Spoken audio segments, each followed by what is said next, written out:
हामीले चाहिँ विशेष गरेर हामी वनरक्षकको लिखित परीक्षाको लागि निकै नै महत्त्वपूर्ण विषयवस्तुलाई समेटेर आगामी दिनमा हुने परीक्षालाई सहज र सरल बनाउनको लागि हामीले तपाईँहरूसँग छलफल गर्न उपस्थित भएका छौँ। हाम्रो प्रश्न के रहेको छ भन्दाखेरि खुम्रे लार्भाले वनस्पतिको कुन भागलाई नष्ट गरिदिन्छ भनेर रहेको छ।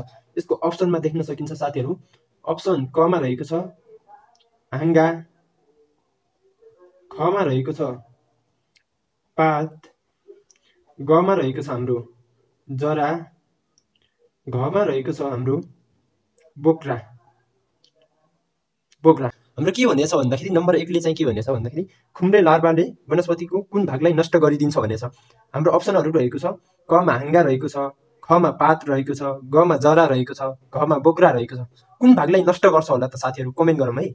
अब म्यान भनेको हाम्रो के सम्झिनुपर्छ भन्दाखेरि खुम्रे लार्भा भनेको के हो, यो छ नि हाम्रो म्यान भनेको यो खुम्रे लार्भा भनेको के हो, यो के हो, खुम्रे लार्भा भनेको के हो थाहा छ साथीहरू कमेन्ट गरौँ है। खुम्रे लार्भा भनेको म्यान भनेको हाम्रो यो खुम्रे लार्भा भनेको के हो भनेर सम्झिने किरा। म्यान भनेको हाम्रो खुम्रे लार्भा भनेको के रहेछ, यो किरा रहेछ। किराले अब वनस्पतिको कुन भागलाई नष्ट गर्छ भन्न खोजेको हो। अब वनस्पतिको कुन भागलाई नष्ट गर्छ होला त यो किराले, खुम्रे किराले है। खुम्रे लार्भा भन्नु नै किरा हो, खुम्रे लार्भा भनेको के रहेछ म्यान किरा रहेछ भनेर सम्झिने है। यो किराले वनस्पतिको कुन भागलाई नष्ट गर्छ भन्न खोजेको हो साथीहरू, कुन भागलाई नष्ट गर्छ भन्न खोजेको हो है। हाम्रो अप्सनमा के रहेको छ कमा हाँगा रहेको छ, खमा पात रहेको छ, गमा जरा रहेको छ, घमा बोक्रा रहेको छ। यो चाहिँ कुन भागले नष्ट गर्छ होला त कमेन्ट गरौँ है साथीहरू। कमेन्ट बक्समा कमेन्ट छोडौँ है कुन भागलाई गर्छ। अब हाम्रो के रहेको छ खुम्रे लार्भा भनेको किरा रहेछ भनेर हामीले थाहा भयो है। खुम्रे लार्भा भनेको किरा हो भनेर हामीलाई थाहा भइसक्यो। अब थाहा भइसकेपछि यसले कुन भागलाई गर्छ त नष्ट गर्छ भन्दाखेरि यसले चाहिँ यो खुम्रे लार्भा भनेको हाम्रो कहाँ हुन्छ माटो मुनि हुन्छ है साथीहरू। माटो मुनि है। यो हाम्रो खुम्रे लार्भा भनेको कहाँ हुने रहेछ माटो मुनि हुने रहेछ है। तपाईँहरूले पनि देख्नुभयो होला हाम्रो खेत खन्दाखेरि खेतहरू जोत्दाखेरि त्यो माटो मुनिबाट सेतो आकारको है, सेतो सी आकारको है, सी आकारको सेतो किरा निस्किन्छ नि त्यसैलाई नै के भनिन्छ खुम्रे किरा भनिन्छ है साथीहरू। सी आकारको किरा भनेर पनि चिनिन्छ है, किरा भनेर चिनिन्छ।